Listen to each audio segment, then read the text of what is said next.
Cette histoire s'adresse à ceux qui souhaitent développer la maîtrise de leur désir sexuel de manière naturelle et consciente. Ô monsieur le moine, s'il vous plaît, acceptez un repas chaud dans ma demeure.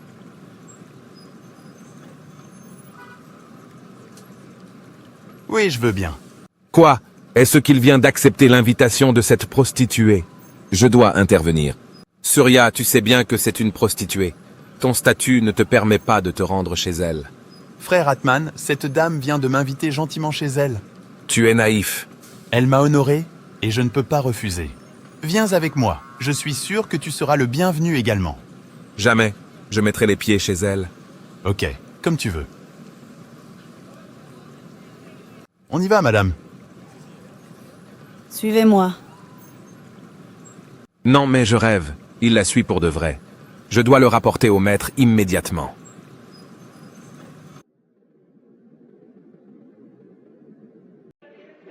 Servez-vous encore, il y a en assez.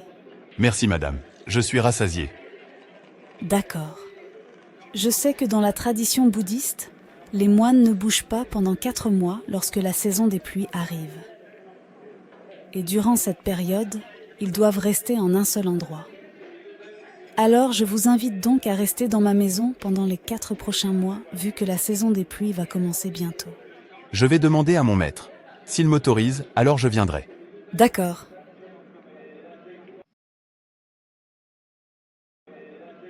Bonjour à toi, frère Jivan.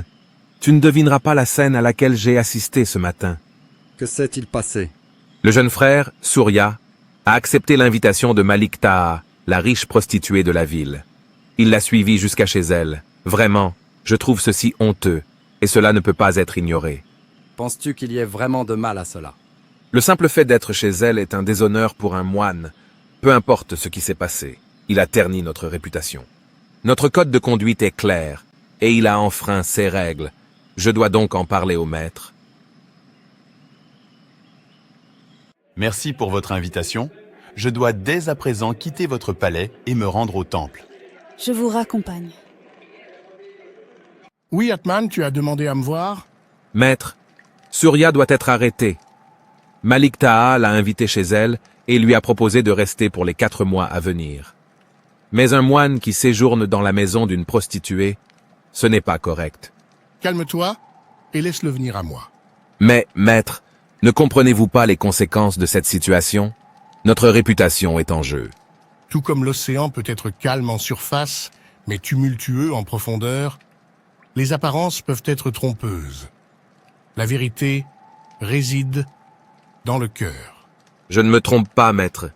Je l'ai vu de mes propres yeux. Dès que j'arrive au temple, je dois voir le maître et lui demander son autorisation pour rester chez cette dame durant les 4 mois à venir.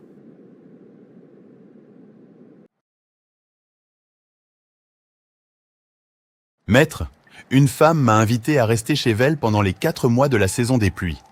Tous les moines vont rester chez quelqu'un durant les 4 mois de la saison des pluies. Je dois également trouver un lieu d'abri pendant cette période. J'ai donc besoin de votre permission pour y aller. J'irai uniquement si vous me le permettez. Une jeune femme, tu dis? Oui, maître, une jeune femme. D'accord, tu peux y aller. Quoi? Je rêve ou quoi? Le maître vient de lui donner l'autorisation de rester dans la maison d'une prostituée durant la saison des pluies, et ce, pendant 4 mois. Je n'ose pas imaginer les bêtises qu'ils feront ensemble. Maître, ce n'est pas bien. Le jeune frère Surya cache quelque chose. Il a dit une femme, mais Malik Taha n'est pas une femme. C'est une prostituée. C'est une prostituée qu'il a invitée. Je sais. Et parce qu'il n'a pas utilisé le mot prostituée, je lui permets d'y rester chez elle pendant la saison des pluies. Il a du respect pour elle. Je l'ai vu dans ses yeux. Il n'est pas nécessaire de continuer à parler de cette affaire. Vous devriez garder le silence. 4 mois vont passer et j'ai confiance à ce jeune moine. J'ai regardé dans ses yeux, il n'y avait pas de désir. Mais maître! Si la méditation de votre jeune frère est sincère et profonde, alors il changera la prostituée. Et si sa méditation n'est pas profonde, alors la prostituée le changera. Il est dorénavant question d'attirance physique ou de méditation. Attendez juste 4 mois. Maître, vous lui faites trop confiance. Surya est trop jeune et Malik Taha est trop belle. Si son but est de changer la prostituée, alors il prend un risque inutile. Quoi qu'il en soit, 4 mois passeront, et après ces 4 mois, vous verrez que j'avais raison. Enfin le grand jour. J'ai hâte de recevoir ce jeune moine chez moi pour les 4 prochains mois. Il est très mignon. Face à une telle beauté que je suis, aucun homme n'a pu me résister jusqu'ici. Et je sais que ce moine ne devrait pas être une exception. Il faut que je le mette dans mon lit. Je sens que je ne vais pas m'ennuyer pendant longtemps. Oui? C'est qui? J'arrive.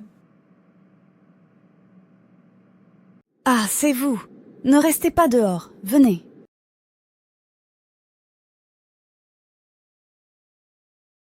Maître, je suis de retour. Sois le bienvenu, Surya. Je vois que tu n'es pas seul. Oui, en effet, je suis accompagné de Malik Taha. Maître, je suis Malik Taha, la femme qui a hébergé Surya durant la saison des pluies.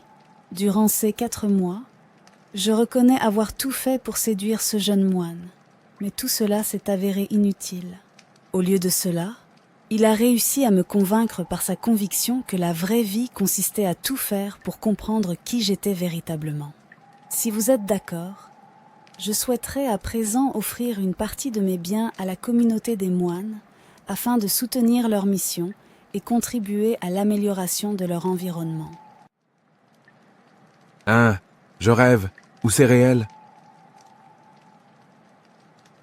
Finalement, le maître avait raison. Mon frère Surya, je suis fier de toi. Tu nous honores. Merci. Vous voyez, la méditation est un outil puissant pour maîtriser ses désirs sexuels. Elle vous permet de canaliser votre énergie sexuelle, d'augmenter votre conscience de soi et de développer en vous le contrôle sur vos impulsions. En pratiquant la méditation régulièrement, vous pourrez mieux gérer vos désirs sexuels, favorisant ainsi une relation plus équilibrée avec votre sexualité. Comme le disait un sage, la méditation, clé de la maîtrise des désirs, équilibre l'âme et guide la sexualité vers la sagesse.